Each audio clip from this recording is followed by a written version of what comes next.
Hello and welcome to an episode of Blame It on Marketing, which is rather special because we are live. Now we see we have an audience member. If you'd like to chat to us, we'd love that. But you can do that in the chat box, I believe, which you have available. This is the first time we're using this fun Riverside option, so that's what's happening. It's also a special episode because it's our birthday episode. So Emma and I are a couple of weeks apart, so we like to do an early June episode, just the two of us, and we want to talk about more marketing cliches, a little bit like the marketing triggers episode, except we're not kind of trying to trigger each other. We're just going to talk about some things that we hear all the time and kind of try and unpack it and make some fun out of it. And just it's as pure as Blame It on Marketing concept can get, right? And also unfiltered, right? So you're seeing our live reactions to this. So, like, for example, if one of us stuffs this up and says something that we really shouldn't, you're all going to get to hear it. So there's no chance of hiding how we really feel on this one. Thank you. I will edit this before we put it up, but you might get some extra content if you're listening to it live. Fun. Okay, who wants to start? If you want. You can start. Yeah. Go for it. So one of the phrases that kind of makes my blood run cold when someone says it to me is, can we just? When someone says, can we just do this, or can we just change that, or can we never just, is it? It's never just, like, it's always something massive, and it always comes along when we're like in the middle of something really important, whatever that might be. And it's really annoying because it usually comes from someone quite senior. And it also just, from my side, it usually shows quite a lack of knowledge about marketing. And it also is kind of quite disrespectful to the profession. Dare I say that? Because, it's like, can you just do this thing? And like you say, Ruta, it's never just a little thing. It's always something that's probably quite technical and quite difficult. How does that make you feel when someone says that to you? Yeah. I'm with you, but I've also been guilty of saying, can we just? Or can you just? Oh, yeah, you have. So early in my careers, I've said that to a graphic designer and they were not happy with me. Although I don't remember what it was about. But I feel like I was justified. Maybe that's the problem. Everyone feels like they're justified to say, yeah, can we just blah, blah, So yeah, I totally get that. And probably if someone said it to me now, I'd be like, what are you gonna, like, what's gonna come after that? Can we just? So yeah, I get that, but I've also been guilty of it. So I apologize if I can we justed anyone in the past, and it wasn't appropriate. How would you tackle it now? So let's say something, for example, like, especially because we try to be useful in this podcast as well as bitchy. If someone came to you, like especially someone quite senior, a CEO comes to you now and says, "Can we just do this?" Like you're in the middle of a campaign and someone says, "Can you just update all this homepage copy or something like that?" What's your go-to response? How do you tell them to shove off? The best defense I found for this is having set goals. So having proper OKRs or whatever type of goal setting you want to do, and then just being like, okay, sure, what from this list should I take off and not do? And usually then they're like, and I'm like, I can include it in my next planning session, no probs, So that's probably my best way of handling it. If it was something small, I probably would just, if it is actually something small, you just find some time to do it. It's not a problem. But yeah, if it's can we just, and then can you go please rewrite the website? Yeah, definitely what should I not do to get this bit of work done? What about you? Yeah, definitely the like, what should I be prioritizing then, and what needs to fall down the list if this is a priority. Also, I know people hate to say these words out loud, but I think, especially if you are a senior marketer, it is your job to question the purpose of something and why something is so important right this second. And have they taken into consideration the especially if it is something like rewriting the homepage, because it's always things like rewriting the bloody homepage, or like, can you just get this social post out right now, that sort of stuff. Like, can you just do 30 more dashboards, please? Yeah. Can you just like update my deck that I have to do tomorrow in the sales presentation? Those sorts of things, like if it's a real priority, then they should be able to articulate why. And I don't think it's a bad thing to question that. I think you've obviously got to be careful about the way that you frame that, depending on who it is you work with or work for. I'm trying to think. I'm so bad at that. I'm just like, why do you want this? I'm shit. Don't take my advice on that one, but do ask. Yeah, I agree. How would they rather framed it to you?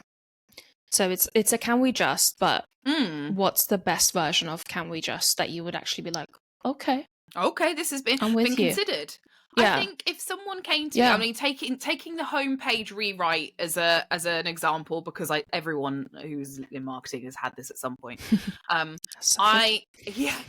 If they came to you, if someone came to you and they said to you, there's some stuff on the homepage that I think needs like adjusting because it's a explanation here. I don't know, it might be like we've decided to go with this direction in the product, or I have been doing some like research on X and I think therefore Y, whatever that might be, and they have some kind of tangible way of backing it up. As long as it's not based on a feeling or a whim, I feel like it's probably quite credible. So I think if somebody comes to you and they've got those things and they can be explicit about the purpose and the why behind why they want to do something, I think it is useful for us in marketing to be helpful, because that's what we're there for.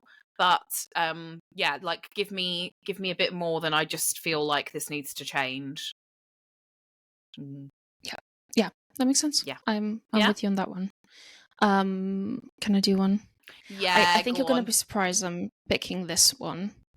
Okay. Because I don't think it's anything we've ever like outright discussed. So I'm interested to know. And it's content is king. Ooh, explain yourself. Well, one, it's not. Just saying. I love content. I love content more than probably most people love content.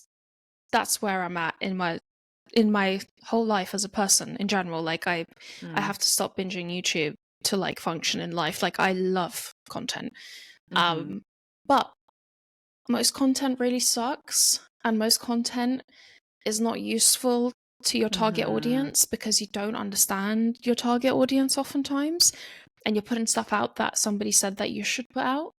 And in a world where now ChatGPT exists and all of these things, and there's more content than anyone will ever be able to consume being put out every day, I actually think that distribution is king. Yeah. No. I agree with you. Yeah, so that's my issue with content is king. I think back in the day, it was different. Back in the day, like 2010. Our SaaS heyday yeah. that we talk about quite often, that people listening who now work in SaaS marketing are like, what do you mean there was a heyday? Yeah, sorry, it's really hard and shit now. Yeah. What do you think? No, I agree with you. I've kind of always felt like this. I'm like, content is really important. Writing really high quality content that is useful is important, not just high quality for the sake of it, but useful to your audience is the key in there. Otherwise, your content isn't king. It's completely pointless and falling on deaf ears. Like, it's just not going anywhere. Yeah. And yes, you've got to be able, Go on. No, go. I was just going to say, and the distribution and the promotion of it is the key, right? The thing that makes content perform is actually, do you know how to make all your channels sing? Like, not to sound cringe, but do you? And do you know how to distribute content in many different formats that are interesting to people? So it's not just the same old, same old. So yeah, I would agree with that. I think it's more like content's not king. It's just really part of a strong, if you've got strong content, it's part of a good mix. For me. And you know what I find about bad content? If let's say we're selling to marketers, right? Marketers are experts in what they do. That's what their job is, right?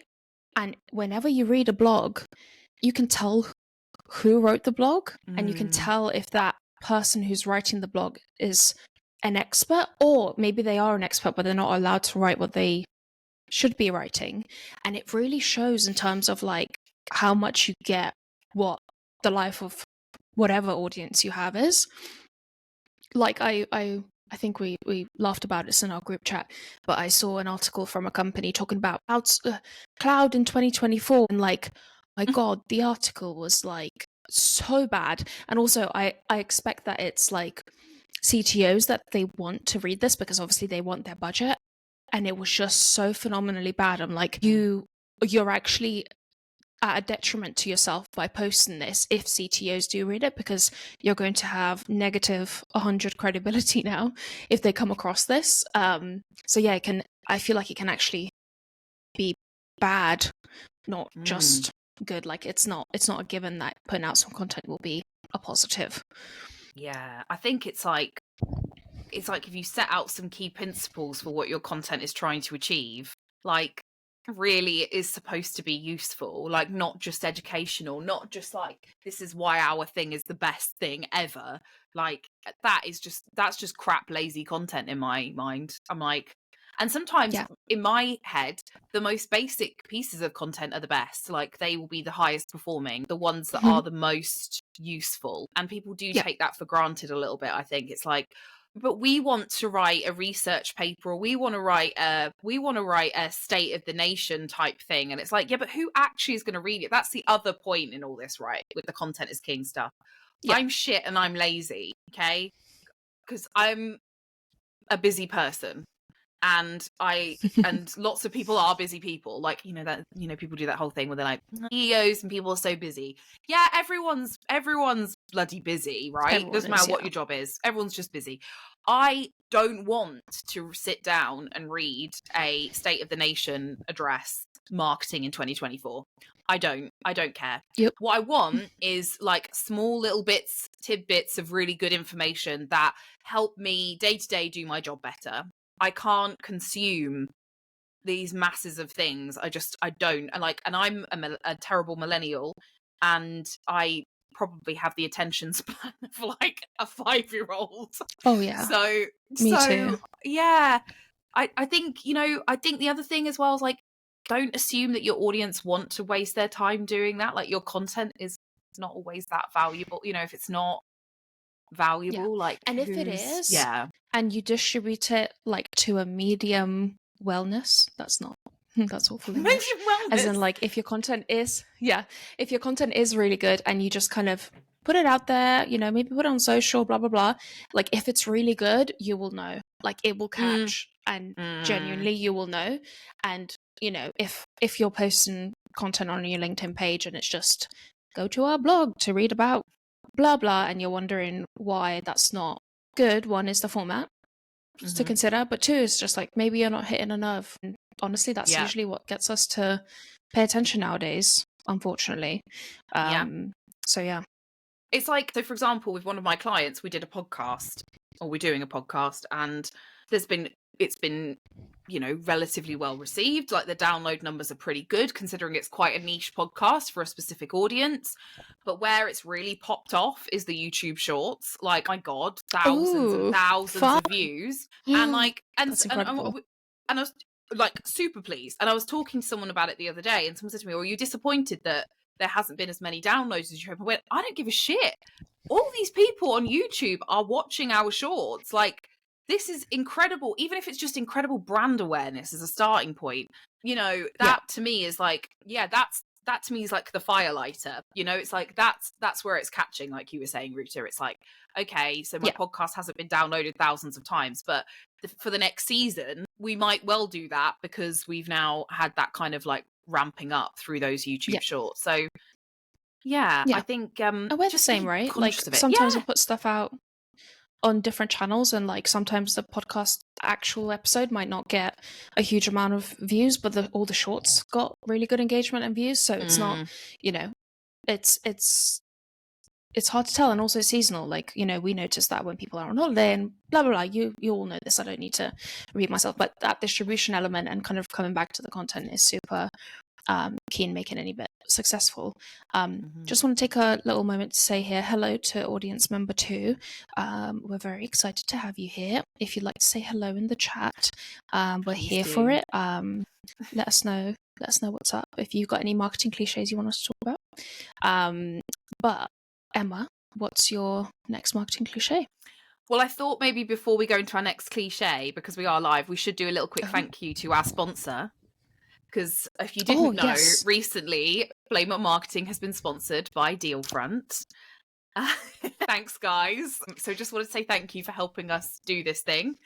Were you about to bless yourself with your microphone? It looked like you were about to. These are the bits that get usually cut out because, probably inappropriate, but you're all here to witness it. So, but yeah, special thanks. If you're listening to Dealfront, go and check out what they do. They have loads of really cool products, marketing and sales wise, to help you kind of like bring all your revenue stuff together. So yeah, go and check them out. So my revenue generating leads. We love it. Next, we love it. Next up, then, I have got the phrase that I think all good marketers should say, but I realise that when we say it, it pisses everyone off. Can you guess? I can know you guess what it is yet? It depends. Yeah, you know it. Yeah. And why I think it's good that we say this is that most of the time it depends. Nothing is cookie cutter in marketing. You could run a campaign for one company, and then you run the next campaign and it's like, and you go, oh, I'm going to piggyback off the success of the last one, and the next one flatlines. You could go to a very similar competitor and you could do the same, try and cookie cutter the same sort of success that you've seen at another organization, and that doesn't happen. And so it depends is like, because it does. But where I think it shoots us in the foot is people get so sick of hearing us say it, because they're like, actually, let's be honest, most people don't want to hear that. Most people want to hear like, no, actually, it should work like this, or it will work like that. This is what will happen. Yeah. Yeah. And so often, we just don't know. Or we have a feeling, or we've got some data to back it up. We can have a good stab. Yeah. Yeah. I can say like, I can give someone a kind of like a temperature check and say like, I think I'm feeling pretty warm about this. I think this is going to be all right. Or I can be like, this is a cold. This is a no. This is not going anywhere.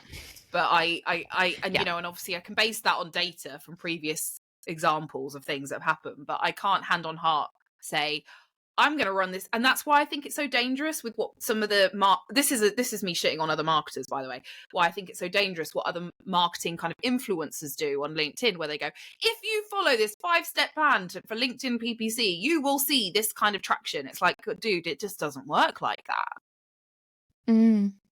Yeah, I couldn't agree more, and I say it all the time, and I'm sure it annoys everyone.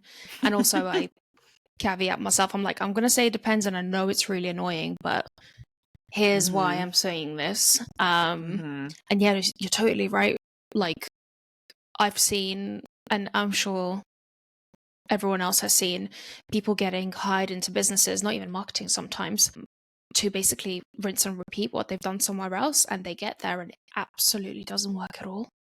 And then they're like, whoa, what the fuck, kind of thing. And like, they're trying to scramble to make it work. Like, not a clear review kind of a few companies ago, they hired like a head of growth or something like that, and he came from a very easy to buy platform that like they would fuck around with the pricing to like change conversions, that kind of thing, and that wasn't at all what we were selling. And then they just started running all of these PPC experiments without the marketing team, and then the marketing team were like, dude, we've already done that, like you could have just asked us what happened. Like we've tried, like if there's a way to get leads, we've tried. And yeah, they got fired. Like that's what happened. So yeah, I would be very cautious as well about hiring in a marketer that comes in and says, I can do this for you. In the same way that we talked about marketing agencies saying the same thing, like promising you that they can do certain things. I would be very suspicious of that. And I know people hate it. Like, I know even with some of my clients, they must get so annoyed with me going, yeah, it might not work like that, or it will depend, or we don't know yet, or all of those sort of like cliche phrases that we say. But there's a reason we say them. It's because I don't want to lie to you. And then a few months down the line, you're like, why didn't that thing work? And you want to fire me because I've lied. Yeah. Like, because you gave it 100% confidence interval. Let's not do it. Yeah. So we going to keep, it depends. Are we going to allow ourselves to keep saying it? But is the caveat that Yeah. we either have to caveat that we know it's annoying, or that we're going to back it up with something more Explain it, tangible? yeah. Yeah. Or maybe we say, instead of it depends, we say, well, given the data we have, blah, blah, blah, Oh, blah, that's blah. a better framing. Yes. Given the Maybe- little data that we have, in most cases. Given the nothing we have, I can guess that this will either work or not.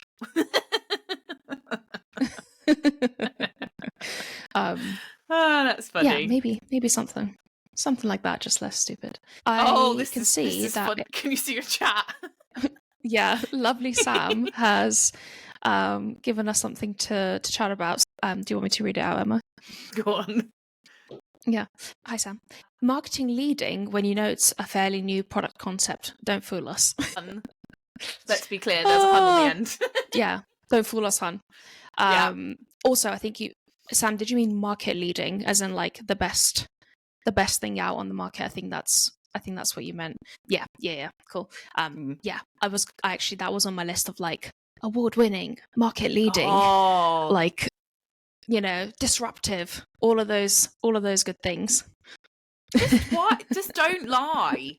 Like, there are so many better ways. Like, there is a way to differentiate yourself. Obviously, if you're new, that's different. Like, it's a new category, or it's a new product, like you say, Sam, or it's a new concept. That's fine. But you don't need to overinflate it. You know? Yeah. You need also, to it sounds prove silly. It does. But you need to prove that not that you're market leader, but you need to prove why your thing is better than either an alternative or what, you know, like that it's new for a reason. Also, and if you can do that, you'll be fine. saying it's new is not a bad thing. Like, you can say it's innovative or a new way of doing something, or any of those words which I can't think of right now to kind of explain where you're at. But yeah, if you're a market leader and there's one of you, then yeah, sure, you're a market leader with one user. Yeah. Maybe we're just cynical as marketers, though. Do you think that would work in like other industries? I think it works. I think sometimes in B2C it does, because it's the new flashy shiny thing, right? But you also then have to nail your marketing around it. And I always think back to the Apple products and the whole like Steve Jobs stuff, and like how like crazy that was, and how like basically buying an Apple product is like being part of a cult, you know. And he basically built that around the products. So I think in B2C that does work, but in some respects in B2B it does. I think like some of the bigger tech companies, you know, like, you know, we're like die hard HubSpot fans, right? I mean, HubSpot, you can say whatever you want, we're gonna keep buying what you're selling. But we're gonna keep giving you money. Yeah. Yeah. But that's also because you built a really bloody good product. Like, that's why. And HubSpot putting out a whole bunch of new like features, including AI and like all of those stuff, as everyone is, but it's not like, you know, being like, oh, this is just the shit and we're market leading, because they don't need to. You don't need to. If you're a market leader, people would know you're a market leader, right? That's the other thing. Yeah. It's like you've got saturation of the market at that point, so you don't need to say it. And so if you do say it, there's just no point. Yeah, like your award-winning thing as well. I mean, we could talk about awards until the cows come home, and like doing that. And I get it, like why people want to win them, you know, like it makes you, it's that whole thing, isn't it? Especially if you want some VC or, you know, whatever, you want some money. You want to make or ego. You want to make yourself feel bigger than you are. But like, do people actually care, or are we, like you just said, Ruta, cynical marketers? Also, doesn't everyone know that it's just how much you pay, and then like putting in an application and like what nice references you can get from people? Like, it's not, no one's out there like, what's the word? Like, I don't know what the word is. It's left me. No one's out there like actually testing these products. Like, you know, it's not like which.com or something. Like there's no third party authentication on like how good or useful something is. It's just the information you give them, especially in B2B. Maybe in B2C it's different, like which, for example, but in B2B it's just all just what you said and what you submitted, and have a customer back it up and buy 2 tables at the event. Like, that's what it is. Yeah.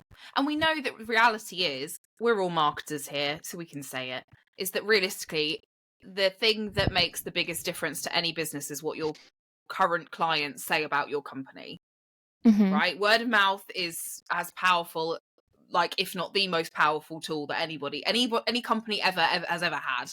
So if your clients hate you, it doesn't matter what you say on your website. If you piss your clients off, or equally if you have really, really happy clients, you know, no amount of marketing is gonna save you from that, realistically, if it's negative. You know, if it's positive, then marketing will only ever help what your good clients are saying about you.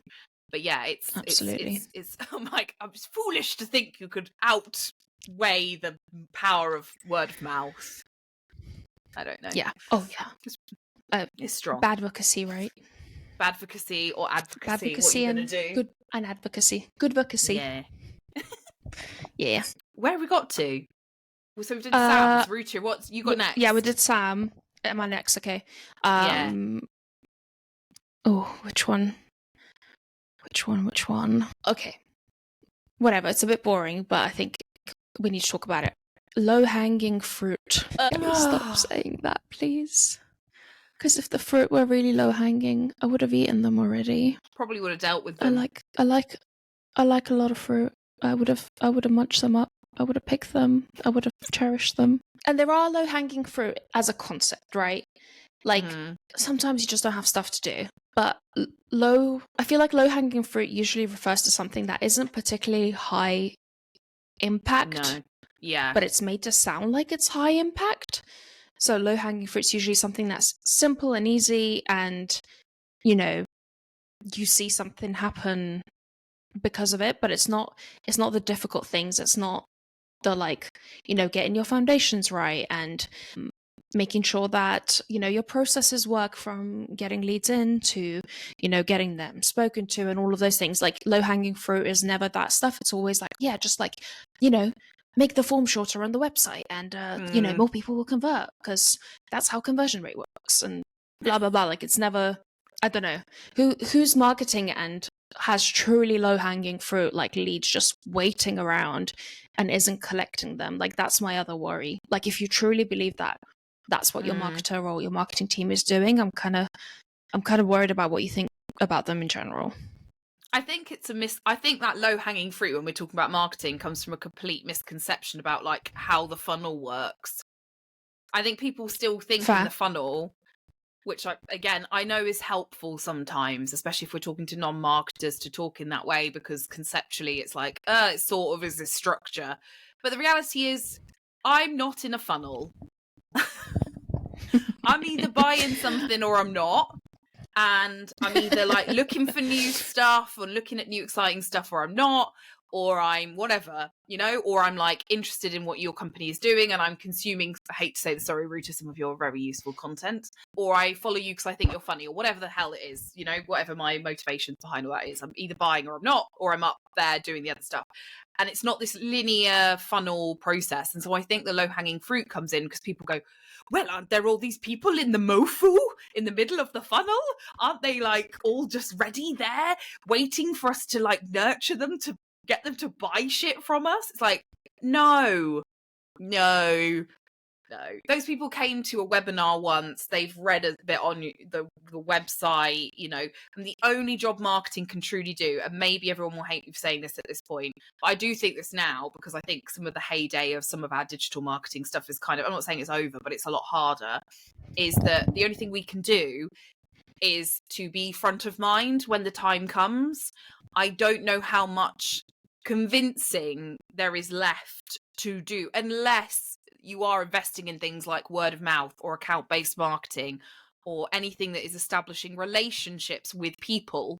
Otherwise, I'm not sure. I just basically, if I just said I don't think marketing works. Yeah, a little bit. I don't know what I just said. It's okay. ChatGPT will solve it. Don't worry, it's all good. After this, I'm going to have a ChatGPT therapy session. Yeah, it can do voice now, so you could feel quite comforted. Yeah. Perfect. Yeah, I totally agree.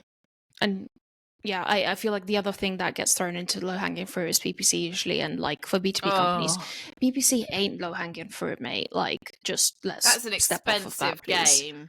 PPC is an Yes. expensive game, and also it's like, I'm really sick of people being like, PPC is the attribution. Like, no, PPC is generally not the attribution. Like, there is all this other stuff that has led them to that point, and then when they've stuck your name in Google, your ad comes up first. Whoop-de-doo, and they've clicked on it, and that's what you've got as your attribution. Like, that to me doesn't say... The thing that tells me that it's all working is that people actually searched for you in the first place and came through. Tick in the box. Great, well done. Yeah. But the likelihood of that being PPC that influence someone to book the demo is so unlikely. Like from scratch. Oh my god, it's so unlikely. It might be if it's like bottom of funnel and it's a very clear product that people are used to searching for, sure. But like apart from that, dude, like you're going to be spending a lot of money on clicks that are not ready to be spent money on. And you could argue that's bad PPC practice, but you know what? It's hard. Like it's not a one and done kind of a thing. But yeah, let's not digress into PPC because that's a whole other hot mess of topic. We've got another one hot in. Should we do it? Oh yeah. Yeah, go for it. I like this. Thanks, Sam. Can we please stop making number of followers a key focus? And I'm guessing we're talking about social here. Absolutely. Like, it's never about the numbers of I remember actually someone said this to me and it made me laugh out loud in their face, which I know you should never do during a potential client conversation.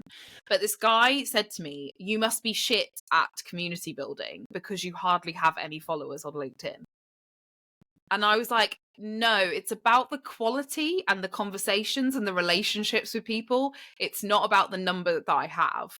And like, and then he was like, he just thought that's kind of like a, me trying to get out of, like the numbers being crap. But I was like, you so don't get this. It's definitely never about the numbers on followers. Yeah. It's about the quality of engagement. Your engagement. It's communication. I think I've told the story a few times, but one of the places I worked at, I wasn't in the marketing team, I was in sales, but they did this huge campaign and they spent, I can't imagine, it must have been like $100,000 at least with, oh my god, Edelman. Is that, they're a big marketing agency. Big PR they spent about agency, $100,000 with Edelman, to do this 100 million like eyeballs campaign basically, and I shit you not, I think they closed about £1,000 of revenue off the back of it. It's the same thing. It just, go through your LinkedIn page, like your company LinkedIn page, and check who actually matches your ICP. And if you haven't been, managing it well and putting out the right content, you'll see your ICP doesn't match and there's nothing on there for you to do with. And conversely, you might have a small group of followers, like same as Blame It on Marketing, we don't have hundreds of thousands of followers, but like people get what we do and we get really great engagement and we love it. Like I'd much rather that than be putting shit out to like 100,000 people and just, crickets in the background. Yeah. Ugh. I bet he felt so smug when he said that. It was so funny. And then, I mean, you know what I'm like. I was like, right, let me tell you something, mate. This is not how this works. I mean, he still thought that I was just basically making excuses for crap numbers. But I was like, no, it's about community. I mean, it's in the title. Quality of relationships, my friend. Are you ready for another one? Go. I think it's your turn. This one, I'm now deciding whether to want to go with first, depending on how much time we've got. So one of my, again, this is like, that kind of goes back to the it depends and the content conversation, but it is, what is the purpose of the thing that you're doing?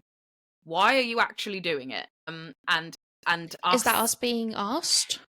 Well, I think the fact that we forget that. I think sometimes marketers forget that and don't hold themselves accountable for that question and don't push back then when someone asks them, what's this thing you're doing and why are you doing it? Because we haven't thought that through ourselves. Because I think sometimes, we go, oh yeah, but it's for the ICP. And that is, that's solid. That's what we're supposed to be doing, but also what's the purpose of the piece of content? Is it to educate? Is it to nurture?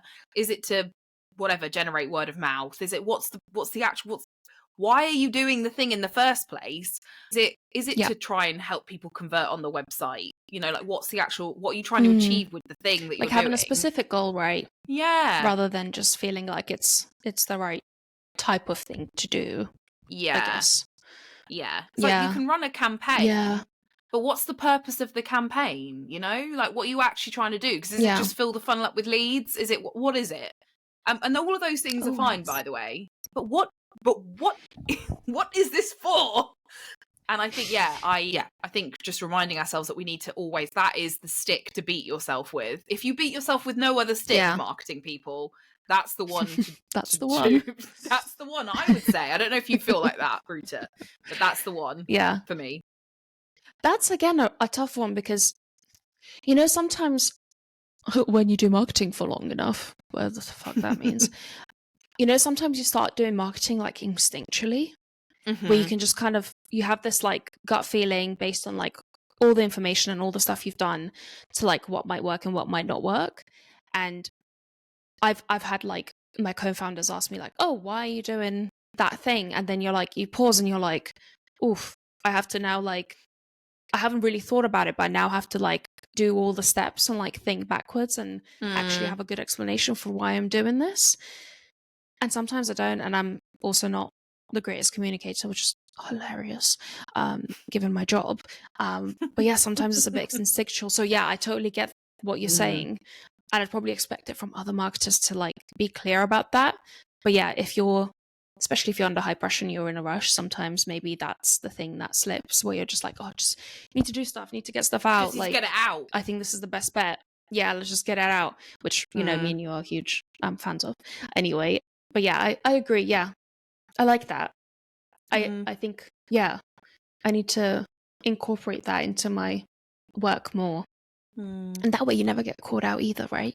So if you've got a bit of imposter syndrome problems, you've always got a good comeback. Yeah, and also it's like, and then also for people who struggle to get access to data, because there are still lovely marketers out there that are like, I can't get it, or I can't get investment in the right tools. At least if you know what the purpose of the piece of whatever it is you're supposed to be doing is, you've got a clear steer. You've got that like laser focus on like, this is what this thing is supposed to do. Did it do that? Yes or no? And even if that's qualitative, that's fine. Yeah. And when you think about it prior, you can actually set things up to make sure that, you know, if you can't get a lot of data, you can still get something, or you can measure it in some sort of way. Whilst if you don't think about it, sometimes that data, you know, once it happens, like it's very hard to recover if you haven't been tracking it in the first place. Yeah. So yeah, I like that a lot. And you can do quite a lot, like you were just saying, but just to give a really tangible example, you can obviously do quite a lot with Google Analytics. All of us should have access to that at the very least, I'd hope. God, please. If anyone's gatekeeping Google Analytics from your marketers, we'll have a chat afterwards. We'll send them a very nasty letter if you let us know who it is. An angry letter. But angry letter, yeah, you can set up tracking. You can track URLs in Google Analytics, so you can see if you know, if the purpose of something is, I want to see if I can drive traffic to a specific web page. You can set up some from social, for example. I'm going to set up a URL using a Google Campaign Builder. I'm going to then see in Google Analytics whether I actually did that, yes or no, because the purpose of this thing was trying to get people to the site. You know, that's like that very clear line, and that's a very basic one. But, you know, if that's all you can get, because you haven't got access to the other stuff, you know, a CRM or whatever, then that's the way to go about it. Start with the basics like that, and then you have that clear purpose behind what you're trying to do. Because otherwise, tricky. Explaining your budget decisions becomes hard. Definitely. Right, go on then. What's next? Shall we wrap up? Should we have another one? Do you want to do one more? I don't know if we should. One more? Yeah. Absolutely. Yeah, go on. It's our birthdays. Let's treat ourselves. Treat ourselves with an extra long episode. I don't have the perfect wording for this, but I'll give you like what it kind of feels like when it happens. It's the notion of like, we don't need more resources, we just need to be more efficient. Like we just need to be more clever about how we do stuff, or like those kind of things. I don't have like a perfect single line for it. It drives me insane. People being cheapskates. Yeah. Yeah. If we're struggling for resource, it's usually not because we're not doing things efficiently. It usually means that there is no one to do stuff. Yeah. Because if the other problem is that you do think people are doing things inefficiently, then one, you think maybe you have a shit team, or two, you haven't got the right processes, which is your responsibility, because usually it's like senior people saying this. So yeah, it's a crap thing to say as well to someone. I think there's a lot of judgment behind it.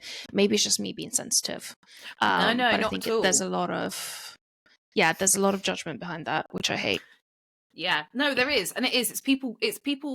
Again, it shows a clear lack of understanding about marketing, and it's like I think we talked about this, didn't we, Ruta? Like this idea that you might be working on a campaign or a specific thing that you're trying to get out the door, a project, and then there's all this other day-to-day stuff that you're doing, and you're trying to keep it afloat because there's so much, because marketing is so huge. And if you are, as our one-man band, as just put in our chat, if you are a one-man band, you are trying to keep all those channels alive at once. And in what is quite a difficult time, I would say, marketing wise, the fact that it's getting more expensive, it's there's so many more channels to worry about, like we already said, people's attention spans are dwindling. The way people buy has become more complicated, so all of those things kind of against you before you even start, and then someone comes along and says you just need to be more efficient. It's like, are you freaking kidding? Like, no. I'm No. literally like spinning 300 plates. Like, Yeah. I would. I think Do you know if you how want I me would to be, Yeah. go. Do you know how I would counter this? If I was in this situation and I was a one-man band, one of the things that I would be doing is, I mean, we've already talked about, like, here's a list of priorities. Which ones do you want me to remove then? All of those kind of things we've already discussed. But I would also, like, be organized, like, so organized. Like, we've talked about this on another episode about having that Trello or that Monday board or whatever it is, and being like, here are all the freaking things I do. Here is every single piece of work that I do and that I have on my plate. And using that as your kind of, like, buddy. Please tell almost. me where I'm not being Where efficient. where is there more time? Or I can be more efficient, but I'm gonna can I put a business case forward then for a new CRM? Can I put a business case forward for a whatever it might be? Because in order for me to be more efficient, I'm going to need some more tools, or I'm going to need something else. So I think but it is, it's to me that's just ignorance. It's the triangle, right? Time, cost, resource. Yeah. Like, you can have two, can't have them all. Sorry, it's not time, cost, resource. It's quality, time, and cost. So you can have two, you can't have three. So tell me which way we're working, because we can't do with them all. No, it's like I can churn you out some ChatGPT LinkedIn posts. They're not quality, but and then I can focus my time and attention over there. Of course I can, but you can't have the quality across everything. Yeah. Absolutely. Got some trade-offs. Well, Ryan's just said thank you. Ah, thanks, Ryan. Oh, hello, Ryan. You finally came through. We're glad to know who you are. You're cute. Thanks. Thank you. If you want, by the way, Sam and Ryan, both, thank you for joining. If you want us to put in any specific episodes for you in season 8, just drop us a line and we will make sure we get that done for you. So if there's anything you're itching to hear us bitch about, we're here for that. Yeah. Right, are we ready to wrap up then, birthday girl? I think so. Right back at you. Okay, well, thank you. Thanks for joining us, Sam, Ryan. It's been a pleasure. Everyone else, you're going to have to listen to this episode later, and you're going to miss out on some of the extra juicy bits because we're obviously going to cut them. Especially when Ruta blessed herself with her microphone. I was thinking, should I edit this? Should I just put it up? Like, maybe we just do it raw. That's not... I don't know how I feel about that. Who knows? See, have a listen and see what you think. We'll see. Yeah. But thank you everyone for joining us. Thanks again to our sponsors, Dealfront, who have, made all of this more possible than it was before. and yeah, we will see you very soon for a next episode next week. And then we've got a bit of a gap, but then season 8's coming. Got a bit of a break, soon. Yeah. Yeah. Thanks, everyone. Thank you.